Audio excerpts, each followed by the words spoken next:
On the streets of Chillicothe, Ross County, Ohio, the banner going up at the courthouse says drug-free. The kids, maybe. The adults are struggling.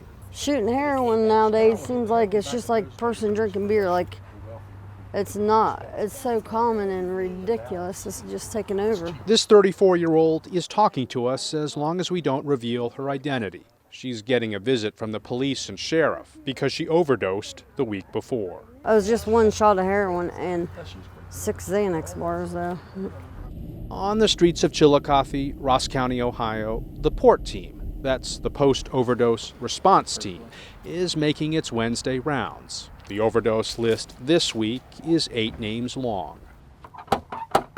Most people don't seem to be home. Doors that don't open get a bag of brochures on how to stay sober and get help. There's always some level of discouragement because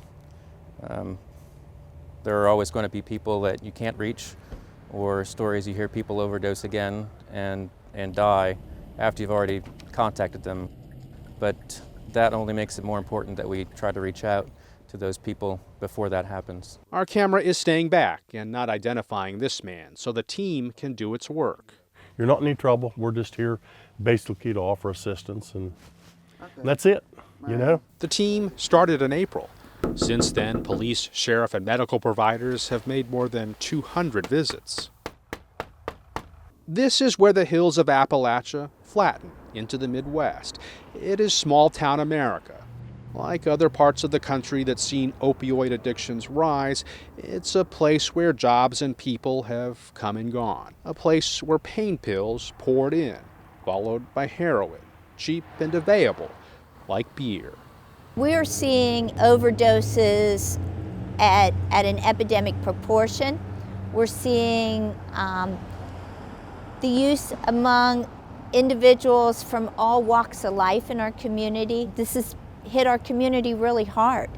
In 2010, 19 people here died from overdoses. Last year, 40 died in a county of 77,000. On the streets of Chillicothe, Ross County, Ohio, the 44-officer police department responds to calls like a possible fight and a car wreck.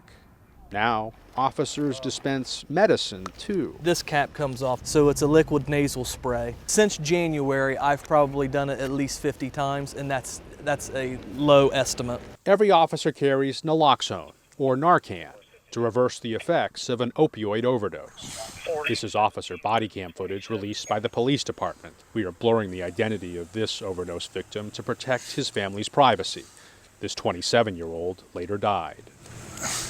Each overdose can stretch the small department because several officers come to the scene. After taking care of victims, cars have to be searched for drugs. Officers reach into pockets and dig through trash, trying to avoid needles.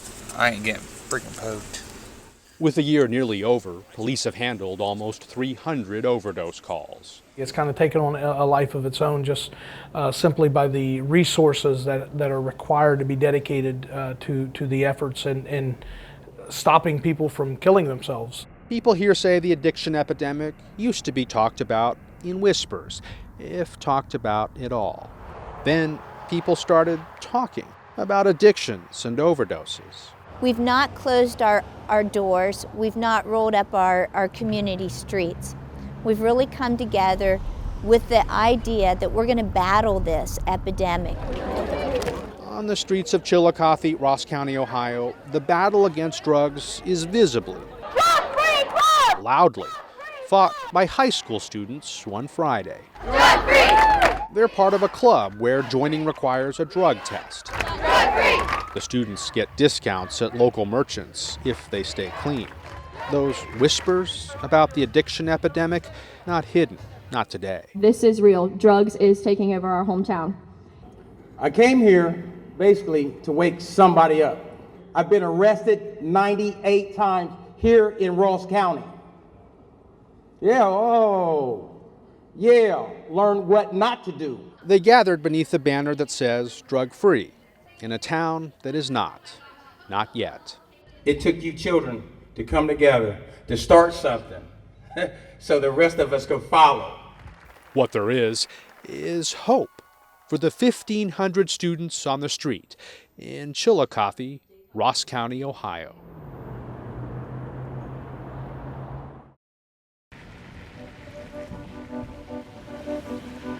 Give the duckies some food.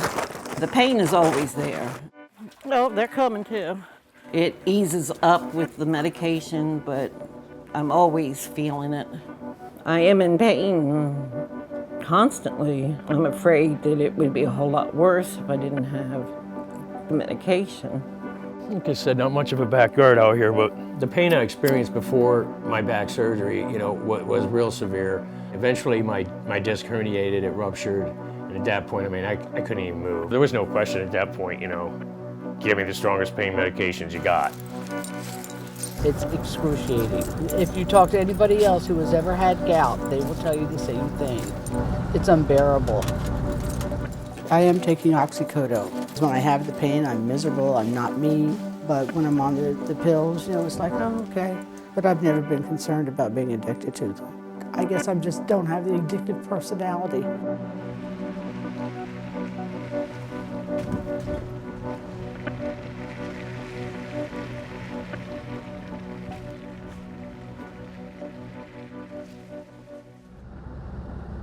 Well, we're going to go see my orthopedic doctor to get my cast off my hand. He put the cast on because I had had gout and he didn't want me bending my wrist because I was in so much pain. It feels fine. You don't know pain until you get it. You'll know it's time to go on and to take a pain pill. But otherwise, it's unnecessary. I almost knocked you out. Because you can get addicted to them. Now that hurts a little bit. This one, no? Ah, no, that hurts. Any instructions? Definitely been worth taking the pills because the pain is unbearable. It does still hurt a little bit. I have to put up with the pain during the day because I won't take it before I go to work. But once I get home, that pretty much crashes my day. So I pop a pain pill and then I go to sleep.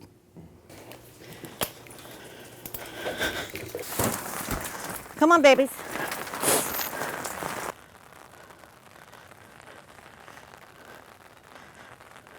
Without the medication, I feel very anxious. I feel sick to my stomach.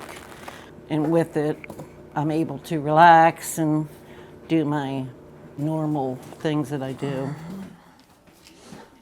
These are the medications I'm taking for my rheumatoid arthritis.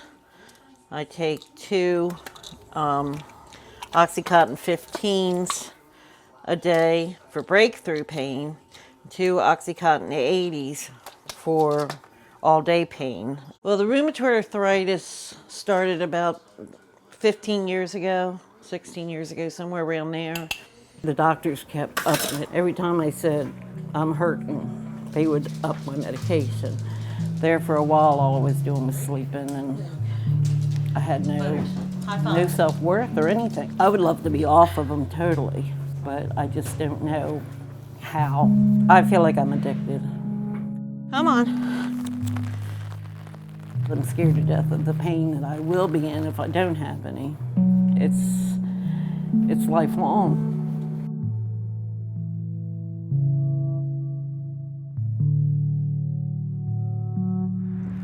Once I had the surgery, at first the pain was horrible. It's a severe pain. When you have back and nerve root pain, there's no words that can describe it really, but due to my own concerns about people being addicted to the pain medications and how it's leading to other addictions, I got scared and just decided to quit taking them and went back on a non-narcotic pain pill.